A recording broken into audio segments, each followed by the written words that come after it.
Hello everyone. The content of this course is visual inspection. Main contents.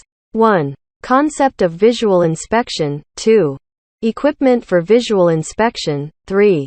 Visual inspection of typical welded parts. The first part, the concept of visual inspection. Visual inspection is a non-destructive inspection method for surface quality that is carried out before other non-destructive inspections.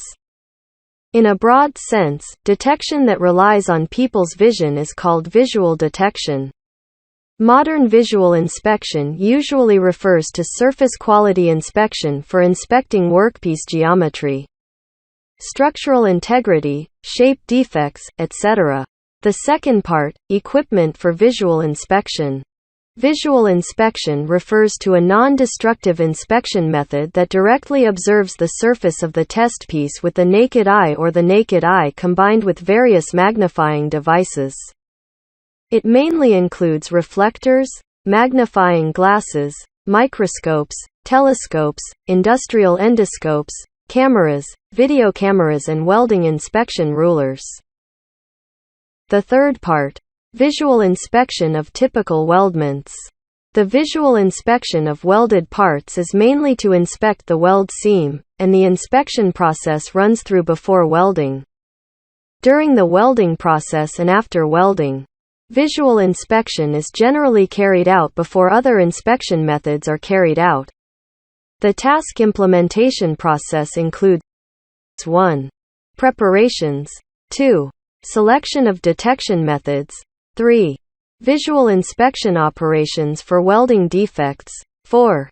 Acceptance criteria for weld surface quality. First, preparation. Prepare equipment.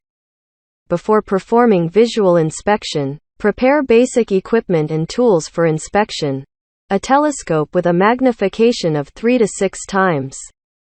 An illuminated magnifying glass with a magnification of 3 to 6 times, a light source, and neutral gray cards with a reflectivity of 18%, illuminameters, weld inspection rulers, other equipment, etc. Then clean the surface of the weldment. Clean the surface of the weldment to be inspected for paint, oil, welding spatter and other foreign objects that hinder the surface inspection. The inspection area usually includes 100% accessible exposed surfaces, including the entire weld surface and the adjacent 25 mm wide base metal surface. Second, select the detection method.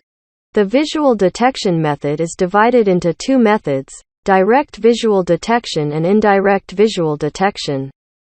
When the distance between the object to be inspected and the eye is less than 600 mm, and the angle between the line of sight and the inspected surface is greater than 30 degrees, direct visual inspection is performed.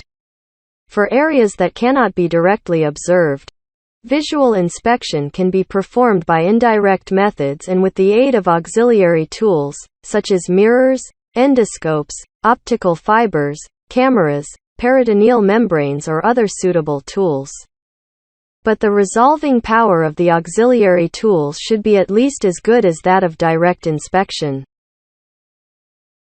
Third, visual inspection operation for welding defects, environmental illuminance measurement. Use an illuminameter to measure the environmental illuminance, and the environmental illuminance is required to be greater than 160 lux. Sensitivity detection. Check the sensitivity with 18% gray card. It is required that the sunlight and artificial light source should ensure that the inspector can distinguish the 0.8 mm black line on the neutral gray card reflecting 18%. Or can distinguish the wide width on the inspected surface of 0.8 mm black wire. Check the shape of the weld surface by the welding inspection ruler, as shown in the figure. Measurement of the excess height of the butt weld. When measuring the excess height of the weld, for each weld, place 1 foot of the gauge on the base metal, and the other foot is in contact with the top of the excess height, and the excess height can be read on the scale. The value of height is shown in the figure. To measure the width of the weld, first use the main measuring angle to close to one side of the weld. Then rotate the measuring angle of the multi-purpose ruler to close to the other side of the weld, and read the indication of the weld width. Measurement of misalignment. When measuring misalignment, first use the main ruler to close one side of the weld, and then slide the height gauge to make it contact with the other side of the weld. The displayed value of the height gauge is the misalignment.